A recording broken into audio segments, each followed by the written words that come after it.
Amis téléspectateurs, bonjour et bienvenue dans la revue des titres.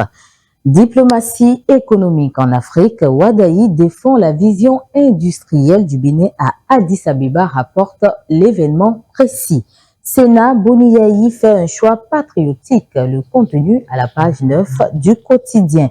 Grand propos, la Cour évalue la présidentielle 2026. Restitution des biens culturels.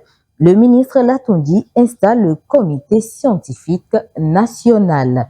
Fédération béninoise de football, le non-paiement des indemnités aux commissions juridictionnelles dénoncé. Cas répété de morsures de chiens, le préfet de l'Atlantique appelle les populations à la vigilance. Yahi Boni accepte finalement de siéger au Sénat.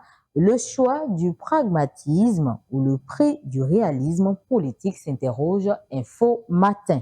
Innovation au Bénin, le gouvernement découvre le potentiel de de l'UAC. 7e réunion ministérielle du PEAA.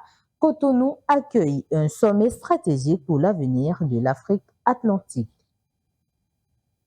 Lutte contre le terrorisme, le Bénin et le Burkina Faso lancent des patrouilles militaires conjointes à Koualou, fait savoir Oho.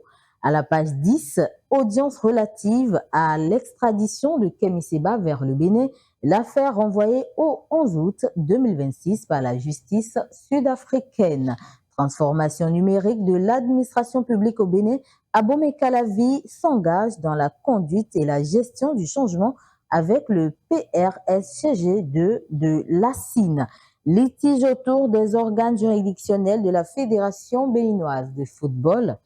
Indemnité impayée, bras de fer entre la fédération et sa commission d'éthique. Le potentiel précise près de 50 millions de francs CFA réclamés à la fédération. Protection des ressources naturelles, Paulin défend un ambitieux code des forêts et de la faune à la page 12.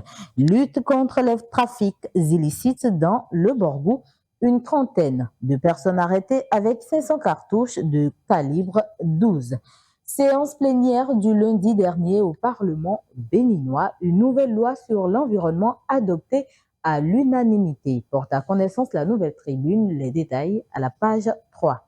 GDZ après Cotonou, la marque Soussou ouvre son deuxième showroom à Parakou. Transport interurbain au Bénin, grève chez les conducteurs de Topa Topa. Dynamique entrepreneuriale au Bénin, 15 728 nouvelles entreprises immatriculées au premier trimestre 2026, informe un décryptage info à la page 3. Dédouanement des effets usagers au Bénin, de nouvelles règles de connaissement à compter du 1er août.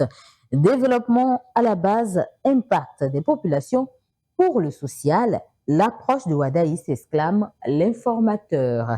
Repos des plans d'eau continentaux maritimes, l'appel des pêcheurs au gouvernement à la page 2 du journal. Coopération bilatérale, frontières Bénin, Niger. Matin Libre s'interroge où en sont les pourparlers. Avant d'ajouter, la visite de Wadaï au Burkina Faso donne déjà des fruits. Handball championnat national scolaire 2026, les premières tendances se dessinent, assure le quotidien à la page 4. Lutte contre la criminalité à Parakou, 12 personnes interpellées, 15 motos et 7 téléphones saisis.